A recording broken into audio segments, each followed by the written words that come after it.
Hello friends, स्वागत है आप सभी का हमारे यूट्यूब चैनल पे। हमने जो है लास्ट वीडियो लेक्चर में एनिमल फिजियोलॉजी के बारे में डिस्कस किया था कि एनिमल फिजियोलॉजी के पोर्शन में हमने जो है आज की क्लास में जो है डिस्कस करेंगे सेंस ऑर्गन के बारे में कि सेंस ऑर्गन क्या होती हैं, विजन क्या होता है, हियरिंग के बारे में जानेंगे तथा टैक्टाइल रिस्पॉन्स के बारे में। एनिमल फिजियोलॉजी जो है नेटसेट के जो सिलेबस है लाइफ साइंस के, और उस लाइफ साइंस के सिलेबस में जो है यूनिट 7 का पोर्शन है। यूनिट 7 हमारा एनिमल फिजियोलॉजी से है और यूनिट 7 के ई में जो है सेंस ऑर्गन लिखा हुआ है, vision, hearing and tactile response के बारे में जानना है। तो विजन, हियरिंग और टैक्टाइल रिस्पॉन्स जो है आज हम स्टडी करने वाले हैं। हम बात करते हैं सेंस ऑर्गन क्या होती है या सेंस ऑर्गन के नाम से किसे जाना जाता है। तो सेंस ऑर्गन के बारे में हम डिस्कस करें तो आप सभी को पता है कि स्पेशलाइज्ड स्ट्रक्चर होती हैं हमारी बॉडी में। कुछ स्पेशलाइज्ड स्ट्रक्चर होती है सेंसरी ऑर्गन के रूप में, जैसे आंख, कान, त्वचा, जीभ, ये सभी, नाक जो है सभी क्या है सेंसरी ऑर्गन है। तो 5 जो है संवेदी अंग पाए जाते हैं ह्यूमन के। अगर हम बात करें तो सेंस ऑर्गन हम डिस्कस करते हैं, जिसमें ये जो है एक प्रकार का स्पेशलाइज्ड स्ट्रक्चर है सेंस ऑर्गन। और साथ ही perceive the different type of changes occurring in their external environment. और ये क्या करती हैं, डिफरेंट टाइम के चेंजेस प्रेजेंट करती हैं जो कि एक्सटर्नल इन्वायरमेंट से हमें जो प्राप्त होता है उनके थ्रू सेंसेशन जो है प्रोवाइड करती हैं सेंस ऑर्गन। तो सेंस ऑर्गन में मूलतः हम जो है आई की बात करते हैं। आई जो है देखने में काम करता है तथा बॉडी के संतुलन को बनाए रखता है। तो देखने के लिए वही जो है फोटो रिसेप्टर, लाइट के माध्यम से हम किसी वस्तु को देख पाते हैं तो फोटो रिसेप्टर हो गया। वही सुनने के लिए हमारा ईयर स्ट्रक्चर होता है जो कि फोनो रिसेप्टर कहलाता है। तो सुनने के लिए हम कान का इस्तेमाल करते हैं जो कि फोनो रिसेप्टर का एक पोर्शन है। तो ये भी एक प्रकार का सेंसरी ऑर्गन है। तो सेंसरी ऑर्गन जो है स्पेशलाइज्ड स्ट्रक्चर होती है। टाइप्स हम डिस्कस करते हैं तो टाइप्स जो है मुख्यतः 3 प्रकार की देखने को मिलेगी सेंसरी ऑर्गन की। एक है एक्सो रिसेप्टर, एक है एंटेरो रिसेप्टर और दूसरा है प्रिको रिसेप्टर है। तो अगर हम एक्सो रिसेप्टर की बात करें, receive impulse stimuli from the external, बाहरी उद्दीपन से जो है ये क्या करती हैं, उद्दीपन को ग्रहण करती हैं। जैसे नाक हो गया, आंख हो गया, जीभ हो गया, ईयर हो गया और स्किन हो गया। ये सभी जो है एक प्रकार की एक्सो रिसेप्टर है, बाहरी भाग में पाए जाने वाले रिसेप्टर हैं। दूसरा हम बात करते हैं एंट्रो रिसेप्टर के बारे में। Intero receptor internal environment, concentration of the carbon dioxide, CO2, hunger, thirst, ये सबको मैनेज करता है, वो कहलाता है हमारा एंट्रो रिसेप्टर। प्रो रिसेप्टर कहें तो present in joint, tendons, muscles, connective tissue, skin, eye, nose, ear के कनेक्टिव टिश्यू में प्रेजेंट होता है। ये जो है हमारा प्रो रिसेप्टर कहलाता है। तो 3 प्रकार के रिसेप्टर जो हमें देखने को मिलते हैं। 3 प्रकार से जो है इसे क्लासिफाइड किया जा सकता है, ध्यान रखिएगा। एक्सो रिसेप्टर, एंट्रो रिसेप्टर, प्रो रिसेप्टर के नाम से इसे जाना जाता है। 3 प्रकार के रिसेप्टर जो है डिवाइड हम कर सकते हैं। चलिए सबसे पहले हम बात करते हैं फोटो रिसेप्टर के बारे में, आई के बारे में। ये जो है फोटो सेंसिटिव ऑर्गन होता है। आई की बात करें तो ये लाइट के प्रति संवेदी अंग होते हैं, संवेदी अंग है, साथ ही लाइट के प्रति रिस्पॉन्स क्रिएट करते हैं। तो फोटो सेंसिटिव ऑर्गन है। हॉलो बॉल लाइक स्ट्रक्चर जो है दिखाई देता है। आई का स्ट्रक्चर हमें कैसे दिखाई देगा, आई का स्ट्रक्चर बॉल लाइक स्ट्रक्चर दिखाई देता है। Round structure called eye ball, और गोलाकार जो संरचना होती है आंखों में उसे आई बॉल के नाम से जाना जाता है। Only 1/5 part of full body, पूरे शरीर का 1/5 पार्ट जो है विजिबल फॉर्म में ये जो है हमें देखने को मिलता है from outside the between eye lashes. ये जो है हमें देखने को मिलेगा पूरे आई का जो है एक पोर्शन ही देखने को मिलेगा, 5th पोर्शन में 1/5 पोर्शन विजिबल फॉर्म में हमें देखने को मिलता है आई बॉल का। इस बात को ध्यान में रखिएगा। क्या कहलाता है, ये फोटो रिसेप्टर के नाम से जाना जाता है। अगला है न्यूरो सेंसरी ट्यूनिक के बारे में। पिगमेंटेड लेयर होती है आउटर लेयर, मेलानिन रिसेप्टर से बनी होती है। एक होती है सेंसरी लेयर। देखिए 2 लेयर होगी यहाँ पे, पिगमेंटेड लेयर होगी और सेंसरी लेयर होगी। पिगमेंटेड लेयर आउटर लेयर होती है और सेंसरी जो है स्पेशलाइज्ड सेल से बनी होती है, जैसे रॉड और कोन। ध्यान में रखिएगा, ये महत्वपूर्ण पोर्शन है। रॉड और कोन से जो है सेंसरी लेयर में प्रेजेंट होती हैं और इसे जो है हमेशा फोटो रिसेप्टर या वस्कुलर सेल्स के नाम से जाना जाता है। फोटो रिसेप्टर या वस्कुलर सेल्स के नाम से जो है इसे जाना जाता है। इस बात को भी ध्यान रखिएगा। तो न्यूरोसेक्रेटरी ट्यूनिक जो है पिगमेंटेड लेयर और सेंसरी लेयर में बटी हुई होती हैं। चलिए यहाँ पे लाइट रे दिखाई दे रहा है आई का। यहाँ रेटिना होता है, रेटिना में जो है इमेज बनता है, आप सभी को मालूम है। तो इस इमेज वाले फॉर्मेशन को अगर हम देखें तो उसका सेक्शन कट कुछ इस तरीके से दिखाई देगा हमें, आई के स्ट्रक्चर का सेक्शन कट। तो देखिए इसमें सबसे पहले ऊपर की तरफ जो दिखाई दे रहा है वो कहलाता है ऑप्टिक नर्व। किस नाम से जाना जाता है, ऑप्टिक नर्व। यहाँ पे विट्रस ट्यूमर भरा हुआ होता है। गैंग्लियोनिक सेल्स, ये जो दिखाई दे रही है सेल्स क्या कहलाती हैं, ganglionic cells. Outer plexiform cells कहलाती हैं। ये जो सेल्स हैं क्या कहलाती हैं, आउटर प्लेक्सीफॉर्म सेल्स कहलाती हैं। और ये जो स्ट्रक्चर दिखाई दे रही हैं ये बाइपोलर सेल्स कहलाती हैं, बाइपोलर सेल्स कहलाती हैं। और ये जो स्ट्रक्चर है ये है हमारा हॉरिजॉन्टल सेल का outer plexiform cone like structure जो है बनाती है। और ये जो स्ट्रक्चर है ये रॉड कहलाती हैं, रॉड्स, और नीचे की तरफ जो स्ट्रक्चर पाई जा रही हैं कोन्स कहलाती हैं। कोरॉइड लेयर स्क्लेरा की लेयर जो बनाती है रॉड तथा कोन्स सेल यहाँ पे ऐसी पाई जाती हैं। तो कुछ इस तरीके के स्ट्रक्चर के फॉर्म में जो है ईयर का स्ट्रक्चर हमें दिखाई देता है। इस तरीके के नॉर्मल स्ट्रक्चर के रूप में जो है ये पाई जाती हैं। Vitreous tumour choroid layer sclera layer के मिलकर बना होता है। गैंग्लियोनिक सेल प्रेजेंट होती हैं, बाइपोलर सेल प्रेजेंट होती हैं, रॉड और कौन से सेल नीचे की तरफ पाई जाती हैं। ये स्ट्रक्चर जो है हमें देखने को मिलता है। तो आगे बढ़ते हैं, गैंग्लियोनिक लेयर का डिस्कशन करते हैं। Made of nerve ganglion, ganglionic layer किससे बना होता है? तो ये नर्व गैंग्लियन से बना हुआ होता है। लेंस जो है इसमें ट्रांसपेरेंट होती हैं अर्थात पारदर्शी होती हैं।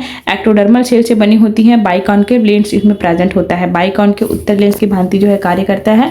तो बाइकॉन्केव लेंस जो है प्रेजेंट होगा, लेंस जो है ट्रांसपेरेंट होगा। एक्टोडर्मल और बाइकॉन्केव लेंस जो है प्रेजेंट होती हैं। इसमें जो है एक्वस चैम्बर होता है। Cornea and lens is filled with, aqueous chamber से फिल्ड होता है कॉर्निया, और लेंस जो है एक्वस चैम्बर से भरी हुई होती है। एक्वस रीजन में पाया जाता है। अल्कलाइट फ्लूइड, कौन सा फ्लूइड होगा उसमें? एक्वस चैम्बर में अल्कलाइन फ्लूइड जो है भरा हुआ होता है। इस बात को ध्यान रखिएगा। जो एक्वस चैम्बर रीजन है कॉर्निया और लेंसिस रीजन में अल्कलाइन फ्लूइड जो है भरा हुआ होता है। अल्कलाइन फ्लूइड जो है फुलफिल होता है। पार्ट्स की बात करें तो दो प्रकार से इसे डिवाइड किया जा सकता है, एंटीरियर चैम्बर और पोस्टीरियर चैम्बर। दो प्रकार से इसे बांटा जा सकता है।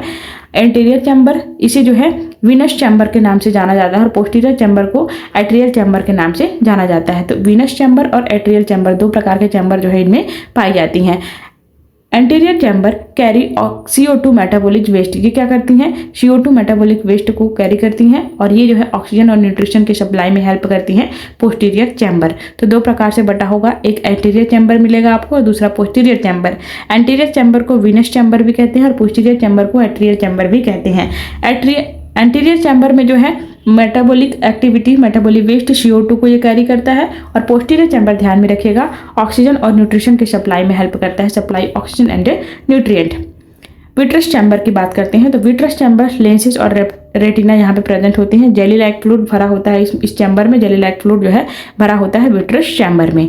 वर्किंग ऑफ आई हम समझने का प्रयास करते हैं। Small real inverted image in object formed at the retina, कहाँ पे बनता है इमेज? ध्यान रखिएगा, आप सभी को मालूम है, बचपन से हमेशा सुनते आए हैं आप सभी जो है कि मनुष्य के आई में जो है स्ट्रक्चर कहाँ पे फॉर्म होता है? रेटिना में फॉर्म होता है। कुछ इस तरीके का स्ट्रक्चर जो देखने को मिलेगा। यहाँ एक ऑब्जेक्ट रखा हुआ है। ऑब्जेक्ट जो है ये रेटिना वाला पोर्शन है, पीछे की तरफ जो दिखाई दे रहा है ये जो बीच का पोर्शन है ये लेंस वाला स्ट्रक्चर है। लेंस यहाँ प्रेजेंट है और नीचे की तरफ सिलियरी मसल्स पाई जाती हैं और यहाँ इन दोनों को जोड़ने वाली सस्पेंसरी लिगामेंट प्रेजेंट होती है। इस तरीके का स्ट्रक्चर जो है देखने को मिलता है इमेज फॉर्मेशन के दौरान। ये अपना महत्वपूर्ण रोल प्ले करती हैं। Chemical explanation of vision, vision के केमिकल देखने के लिए जो केमिकल एक्सप्लेनेशन है उसका डिस्ट्रीब्यूशन हम देखते हैं, इनके मैकेनिज्म को हम समझते हैं। सबसे पहले जो है फोकस्ड ऑन रेटिना, रेटिना पे सबसे पहले फोकस्ड होगा। Then generate potential in rod and cones, और इससे पश्चात जो है पोटेंशियल जनरेट होगा कहाँ पे? कौन से सेल्स में? रॉड तथा कोन्स सेल में। Mentioned here layer photosensitive compound, ये क्या करती है? लायर फोटो सेंसिटिव कंपाउंड को मेंशन करती है। परमेबिलिटी चेंजेस जो है हमें दिखाई देने लगती है। और इसके बाद जो आता है वो है हमारा photo receptor sale generate action potential in ganglion, और ये फोटो रिसेप्टर सेल क्या करती हैं? गैंग्लियन में एक्शन पोटेंशियल जनरेट कराती है। इसके बाद जो है image form the retina in recognised based on earlier memory and experience, image जो है बनता है रेटिना में recognise based on the earlier memory and experience के बेस पर। चलिए आगे बढ़ते हैं। 3 types of cones in retina हमें प्रेजेंट देखने को मिलेगा, 3 प्रकार की देखने को मिलेगी। अब 3 प्रकार ये कौन कौन से, इसकी बात हम कर लेते हैं कि 3 प्रकार कौन कौन से है। इरिथ्रोलैब, क्लोरोलैब और साइनोलैब, 3 प्रकार से हमें देखने को मिलेगा। इरिथ्रोलैब, क्लोरोलैब और साइनोलैब। जो रेड कोन से होती है ये इरिथ्रोलैब से कहलाती है। जो रेड कोन से होंगी उन्हें हम किस नाम से जानते हैं? इरिथ्रोलैब्स के नाम से। क्लोरोलैब जो ग्रीन कोन से होती है उन्हें हम क्लोरोलैब्स के नाम से जानते हैं। और साइनोलैब्स जो है साइनोलैब्स अर्थात ब्लू कोन्स के नाम से इसे जानते हैं। तो 3 टाइप के लोब्स जो है कोन प्रेजेंट होती है रेटिना में, इरिथ्रोलैब, क्लोरोलैब और cyanolabe. Red, green, blue are primary colour, ध्यान में रखिएगा, रेड, ग्रीन जो ब्लू है वो प्राइमरी कलर के रूप में यूज होता है। सम इंपॉर्टेंट डिफेक्ट्स ऑफ आई, कुछ इंपॉर्टेंट डिफेक्ट्स ऑफ आई हम डिस्कस कर लेते हैं। हाइपरमेटेरोपिया जो है ये डिफेक्ट ऑफ आई है। इसमें क्या होता है, इसके कुछ सिम्टम जान लेते हैं। Person is able to see object place it far distance, कुछ दूर के ऑब्जेक्ट को देख सकता है but unable to see object close, पास की वस्तुओं को नहीं देख पाता, इसे हम क्या कहते हैं? पर्सन जब जो है दूर की वस्तुओं को देख पाते हैं और पास की वस्तुओं को नहीं देख पाते, इसे हम हाइपरमेट्रोपिया के नाम से जानते हैं। और ये small size of eye ball का साइज जो है स्मॉल हो जाता है एंड फ्लैटनेस ऑफ लेंस जो है फ्लैटनेस प्रदर्शित करने लगती है। ये जो है हमें देखने को मिलता है हाइपरमेट्रोपिया में। चलिए अगला हम देखते हैं मायोपिया के बारे में जानते हैं। शॉर्ट साइटनेस के नाम से जाना जाता है, ये भी आई का एक डिफेक्ट है। मायोपिया जो है person is able to see object near, वो पास की वस्तुओं को देख सकते हैं लेकिन दूर की वस्तुओं को नहीं देख सकते, इसे जो है मायोपिया कहा जाता है। पास की वस्तु को देख सकते हैं, दूर की वस्तु को नहीं। दूरदृष्टि दोष, निकट दृष्टि दोष आपने सुना हुआ, यही बात हो रही है।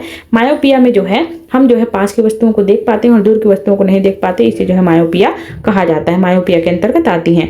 इसमें कॉन्वेक्सिटी ऑफ लेंस जो है ये इंक्रीज होने लग जाती हैं। अगला है astigmatism, cornea not focus, cornea इसमें फोकस नहीं कर पाती है और साथ में ब्लड विजन देखने पर जो है हमें ब्लर चीजें दिखाई देती हैं, ये कंडीशन कहलाता है एस्टिग्मेटिज्म कहलाता है। एस्टिग्मेटिज्म कहलाता है। कॉर्निया नॉट फोकस नहीं कर पाती हैं और विजन जो है ब्लर दिखने लगता है। अगला है हमारा नाइट ब्लाइंडनेस। नाइट ब्लाइंडनेस की बात करें, डिफिशियंसी ऑफ विटामिन बी, ये किसकी वजह से होता है? विटामिन ए की कमी से होता है। रोडोप्सिन जो है इससे रिड्यूस हो जाती हैं। Person is unable to see a dim light और नाइट, इससे जो है पर्सन जो है डिम लाइट और रात्रि के कंडीशन में जो है अच्छे से नहीं देख पाता, यह कंडीशन कहलाता है नाइट ब्लाइंडनेस कहलाता है। एक है हमारा जीरोप्थेल्मिया। जीरोप्थेल्मिया ये भी विटामिन ए की कमी से होने वाला डिफिशियंसी है। विटामिन ए की कमी से देखने को मिलता है जीरोप्थेल्मिया। याद रखिएगा, विटामिन ए से नाइट ब्लाइंडनेस और जीरोप्थेल्मिया देखने को मिलती है। चलिए ये स्ट्रक्चर हमने जाना। ट्रैकोमा भी बात करें, ये भी आई का डिफिशिएंट है। ग्लूकोमा की बात करें, इसमें आई बॉल जो है ब्लॉक्ड हो जाता है। आई बॉल जो है ब्लॉक्ड हो जाती है, यह कंडीशन जो है ग्लूकोमा कहलाती है। ये तो हमने कुछ आई से संबंधित जो है इन्फिशिएट के बारे में जाना, डिसऑर्डर के बारे में जाना। चलिए आगे बढ़ते हैं। दूसरा हमारा जो रिसेप्टर है वो है हमारा ईयर। ईयर को जो है स्टैटो एकॉस्टिक ऑर्गन के रूप में भी जाना जाता है। ईयर क्या कहलाता है? स्टैटो एकॉस्टिक ऑर्गन के नाम से भी जाना जाता है। ईयर को ध्यान रखिएगा, फोनो रिसेप्टर सुनने के लिए रिस्पॉन्सिबल होता है, फोनो रिसेप्टर के नाम से जाना जाता है। इनका फंक्शन क्या है? Receive sound wave, sound wave को रिसीव करने का काम करता है, ये भी आप सभी को पता है। और बॉडी के बैलेंस को, बॉडी के समन्वय को बनाए रखता है, शरीर के संतुलन और सामंजस्य को बनाए रखने में मदद करता है। सुनने के लिए रिस्पॉन्सिबल है, साउंड वेव के लिए रिस्पॉन्सिबल है और इसे जो है फोनो रिसेप्टर के नाम से जाना जाता है। ईयर को जो है फोनो रिसेप्टर के नाम से जाना जाता है। इनके पार्ट्स हम डिस्कस करते हैं तो देखिए 3 प्रकार होंगे, एक्सटर्नल ईयर, मिडिल ईयर और इंटरनल ईयर। 3 प्रकार से इसे कैटेगराइज किया जा सकता है। एक्सटर्नल, मिडिल तथा इंटरनल ईयर में इसे बांटा जा सकता है। सबसे पहला हम डिस्कस करते हैं एक्सटर्नल ईयर के बारे में। ये 2 पोर्शन से मिलकर बना हुआ होता है एक्सटर्नल ईयर। ईयर पिन्ना जो कि फैन लाइक स्ट्रक्चर होता है, बाहरी स्ट्रक्चर आपने देखा होगा, और ईयर कैनाल 2.5 सेंटीमीटर लॉन्ग होता है। तो ये जो स्ट्रक्चर है ईयर कैनाल कहलाता है। तो एक्सटर्नल ईयर को मुख्यतः 2 प्रकार से बांटा जा सकता है, ear pinna and ear canal. 2 भाग इसमें देखने को मिलेंगे। Ear drum is a part of middle ear, और ईयर ड्रम का नाम आता है ईयर ड्रम, ध्यान में रखिएगा, ये मिडिल ईयर का पोर्शन है, ना कि एक्सटर्नल ईयर का। तो ईयर का स्ट्रक्चर कुछ इस तरीके से हमें दिखाई देगा। देखिए ये बाहर वाली जो दिखाई दे रही है ईयर पिन्ना स्ट्रक्चर है, एक्सटर्नल ऑडिटरी मीटर्स के नाम से इसे जाना जाता है, और ये पिन्ना वाला भाग है, पिन्ना वाला स्ट्रक्चर है। अंदर आने पर ये जो मेम्ब्रेन दिखाई दे रही है, यहाँ पे कान के पर्दे के रूप में आप जानते हैं टिम्पैनिक मेम्ब्रेन होती है, और इसके अंदर जाने पर जो इनर मेम्ब्रेन है वो है हमारी कॉकलिया, ये जो रीजन बनाती है कॉकलिया, और अंदर जो है कॉकलियर नर्व भी प्रेजेंट होती है। मैलियस इंकस स्टेपिज, जो 3 हड्डियों की बात होती है ना, मैलियस इंकस स्टेपिज, वो इसी रीजन में पाई जाती है। इंटरनल ईयर यहीं से शुरू होता है, और ये जो बोन दिखाई दे रही है ये स्ट्रक्चर है टेम्पोरल बोन की। कौन सी बोन पाई जाती है? टेम्पोरल बोन यहाँ पे प्रेजेंट होती है। तो ये क्या है? नॉर्मल सा ईयर का स्ट्रक्चर है जिसमें ईयर स्ट्रक्चर एक्सटर्नल फीचर से इंटरनल फीचर को जो है शो किया गया है। तो इसको ध्यान में रखिएगा कि स्ट्रक्चर कुछ इस तरीके से दिखाई देता है ईयर का। चलिए आगे बढ़ते हैं। अगला है मिडिल ईयर के बारे में। Consist of tympanic cavity, middle ear जो है टिम्पैनिक कैविटी से कंसिस्ट करता है, फिल्ड विद एयर, वायु से भरा हुआ होता है। यूस्टेशियन डक्ट जो है इसके पास प्रेजेंट होती है, और मिडिल ईयर में 2 एपरेटस हमें देखने को मिलती हैं। एक है पहला वाला फेनेस्ट्रा ओवेलिस और दूसरा है फेनेस्ट्रा रोटंडस। फेनेस्ट्रा ओवेलिस तथा फेनेस्ट्रा रोटंडस जो है हमें देखने को मिलता है। फेनेस्ट्रा ओवेलिस और फेनेस्ट्रा रोटंडस मिलता है। अगला हम बात करते हैं स्मॉल बोन के रूप में, ईयर ऑसिकल्स के रूप में। तो 3 प्रकार की बोन्स इसके पास प्रेजेंट होती हैं।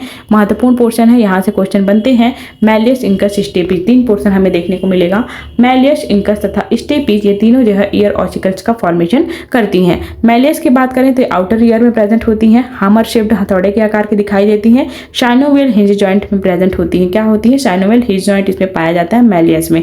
दूसरा हम बात करते हैं इंकस की, तो एनविल शेप्ड होता है, connected malleus and stapes, malleus और स्टेपिज को कनेक्ट करने का काम करती हैं। बॉल एंड सॉकेट जॉइंट यहाँ पे प्रेजेंट होती है, बॉल एंड सॉकेट जॉइंट के पास जो है इन दोनों से जुड़ा हुआ होता है इंकस। स्टेपिस की बात करें तो स्ट्रिप्ड शेप्ड होता है, smallest bone of the body, सबसे छोटी जो हड्डी के रूप में जानी जाती है वो कान में पाई जाने वाली स्टेपिस, जो कि मनुष्य के सबसे छोटी हड्डी के रूप में जानी जाती है, मनुष्य के शरीर में सबसे छोटी हड्डी के रूप में जानी जाती है स्टेपिस। तो 3 प्रकार से इसे डिवाइड किया जाता है, मैलियस, इंकस तथा स्टेपिस, 3 पोर्शन इसमें देखने को मिलती हैं। चलिए अगला देखते हैं इंटरनल ईयर का स्ट्रक्चर। देखें तो कुछ इस तरीके से दिखाई देता है इंटरनल ईयर। थोड़ा समझ लेते हैं कि इनमें कौन कौन से पोर्शन हमें देखने को मिलेंगे इंटरनल ईयर में। तो देखिए ईयर वाला पोर्शन है, ये जो स्ट्रक्चर दिखाई दे रहा है कॉक्लियर डक्ट के नाम से जाना जाता है, और ये जो है सैकुलस डक्ट, फुला हुआ भाग जो दिखाई दे रहा है सैकुलस डक्ट। एंडो लिम्फेटिक डक्ट यहाँ पे जो बना हुआ दिखाई दे रहा है स्ट्रक्चर, ये एंडो लिम्फेटिक डक्ट कहलाता है, और ये जो बीच वाला पोर्शन है यूट्रिकुलस कहलाता है। अब देखिए यहाँ पे सेमी सर्कुलर डक्ट पाई जाती है, तो ये वाला जो डक्ट है ये पोस्टीरियर सेमी सर्कुलर डक्ट है, और ये वाला जो डक्ट है लैटरल सेमी सर्कुलर डक्ट है, और यहाँ पे जो फूला हुआ भाग बनता है ये ampulla of posterior semi circular duct यहाँ पे प्रेजेंट होता है, और ऊपर में जो है एंटीरियर पोर्शन, ये पोस्टीरियर पोर्शन है तो ये एंटीरियर पोर्शन है, और ये जो है पोस्टीरियर सेमी सर्कुलर डक्ट यहाँ पे प्रेजेंट होता है। कुछ इस तरीके से इंटरनल ईयर का स्ट्रक्चर जो हमें शो ऑफ होता है, इस तरीके से कुछ दिखाई देता है। कार्ड लिबेरिंथ, लिबेरिंथ की बात करें तो 2 टाइप्स की लिबेरिंथ प्रेजेंट होती हैं, एक है बोनी लिबेरिंथ और दूसरा है मेम्ब्रेनस लिबेरिंथ। कौन कौन से? एक होंगे बोनी लिबेरिंथ और दूसरा होगा मेम्ब्रेनस लिबेरिंथ। 2 प्रकार की लिबेरिंथ पाई जाएंगी, बोनी लिबेरिंथ और मेम्ब्रेनस लिबेरिंथ। फ्लूइड इसमें पेरिलिम्फ भरा हुआ होता है, बोनी में याद रखिएगा पेरिलिम्फ भरा होता है, और मेम्ब्रेनस में एंडोलिम्फ भरा होता है। इसमें जो फ्लूइड भरा होता है एंडोलिम्फ कहलाता है। वेस्टिबुलर एपरेटस की बात करें तो sensory part of balancing, vestibular apparatus क्या कार्य करता है? ये जो है बैलेंसिंग का सेंसरी पार्ट है, consist of 3 semi circular canal, 3 semi circular canal पाई जाती हैं, 1 यूट्रिकुलस होता है और 1 जो है सैकुलस होता है, 1 यूट्रिकुलस और 1 सैकुलस जो है प्रेजेंट होता है। देखिए इसमें जो है 3 सेमी सर्कुलर कैनाल, 1 यूट्रिकुलस और 1 सैकुलस जो है प्रेजेंट होती है वेस्टिबुलर अपरेटस में। वेस्टिबुलर अपरेटस में ये तीनों चीज़ें जो है पाई जाती हैं। स्टैटिक बैलेंसिंग की बात करें तो स्ट्रक्चर ऑफ मैकुली, मैकुली की स्ट्रक्चर जो है इस तरीके से दिखाई देती है। ये outer cornea hair cells, hair bundle, supporting cells यहाँ पे प्रेजेंट होती है, नीचे की तरफ सपोर्टिंग सेल्स पाई जाती हैं। वेस्टिबुलर ब्रांचेस यहाँ से लगी हुई होती हैं, ये स्ट्रक्चर जो है वेस्टिबुलर ब्रांचेस कहलाता है। वेस्टिबुलो कॉक्लियर नर्व यहाँ पे प्रेजेंट होती हैं, तो ये हमें देखने को मिलती है। स्ट्रक्चर ऑफ मैकुली जो है इस रीजन में देखने को मिलेगा। चलिए आगे बढ़ते हैं, काइनेटिक एंड डायनेमिक बैलेंसिंग की बात करते हैं। स्ट्रक्चर ऑफ क्रिस्टा की बात करते हैं तो वो कुछ इस तरीके से दिखाई देता है। एम्पुलरी नर्व यहाँ से आपको लगा हुआ दिखाई दे रहा है, और ये जो स्ट्रक्चर है यहाँ पे हेयर सेल्स प्रेजेंट होती हैं, और इस रीजन पे नीचे की तरफ सपोर्टिंग सेल्स प्रेजेंट होती हैं। किनोसिलिया यहाँ पे प्रेजेंट होता है, इस रीजन पे किनोसिलियल सेल्स प्रेजेंट होती हैं, और ऊपर की तरफ कुपुला लेयर ये जो है पाई जाती है। तो इस तरीके के कुछ स्ट्रक्चर जो है ईयर में नर्व्स का दिखाई देता है। चलिए आगे बढ़ते हैं, कॉक्लिया जो कि इंपॉर्टेंट पोर्शन है, कॉक्लियर रीजन का डिस्कशन देखते हैं। तो सेंसरी स्ट्रक्चर है, हियरिंग के लिए जो सेंसरी स्ट्रक्चर है इंटरनल ईयर का पोर्शन है कॉक्लिया, जो कि सुनने में हेल्प करता है। 3 कैनाल्स इसमें प्रेजेंट होती हैं, स्केला, वेस्टिबुलाई, स्केला मीडिया और स्केला टिम्पैनी, ये 3 रीजन जो है पाई जाती है। स्केला, वेस्टिबुलाई, स्केला मीडिया और स्केला टिम्पैनी 3 रीजन जो है देखने को मिलती हैं। स्केला वेस्टिबुलाई ये जो है पेरिलिम्फ से भरा हुआ होता है, और स्केला मीडिया जो है एंडोलिम्फ से भरा हुआ होता है। स्केला टिम्पैनी ध्यान रखिएगा कि ये भी पेरिलिम्फ से भरा होता है। तो स्केला वेस्टिबुलाई, स्केला टिम्पैनी जो है पेरिलिम्फ से भरी होती है दोनों, और स्केला मीडिया की बात करें तो ये एंडोलिम्फ से भरा हुआ पोर्शन है, एंडोलिम्फ का पोर्शन जो है यहाँ पे पाया जाता है। ऑर्गन ऑफ करोटी जो कि इंपॉर्टेंट पोर्शन है इसका ईयर का, इनर हेयर सेल्स यहाँ पे प्रेजेंट होती है, इनर हेयर, और ऊपर की तरफ पाई जाती हैं आउटर हेयर सेल्स यहाँ पे प्रेजेंट होती है। कॉक्लियर फाइबर यहाँ पे प्रेजेंट होते हैं, ये रीजन क्या कहलाता है? कॉक्लियर फाइबर कहलाता है। और टनल ऑफ करोटी जो है नीचे की तरफ जो है पाई जाती हैं, तो ये रीजन क्या कहलाती हैं? ऑर्गन ऑफ करोटी कहलाती हैं। चलिए आगे बढ़ते हैं, वर्किंग ऑफ ईयर, इक्विलिब्रियम और हियरिंग। इक्विलिब्रियम और हियरिंग जो है इसका मेन फंक्शन आप सभी को पता है कि शरीर के संतुलन को, सामंजस्य को बनाए रखने में मदद करता है, और हियरिंग में हेल्प करता है, सुनने में मदद करता है। मैकेनिज्म ऑफ हियरिंग अगर हम देखें तो देखिए ध्यान रखिएगा कि सबसे पहले साउंड और वेव किस फॉर्म में जाती हैं और किस तरीके से मैकेनिज्म को करती हैं, इसको हम समझने का प्रयास करते हैं। देखिए साउंड वेव 20 से 20,000 हर्ट्ज तक सुन सकता है मनुष्य, इसके बारे में आपको पता है।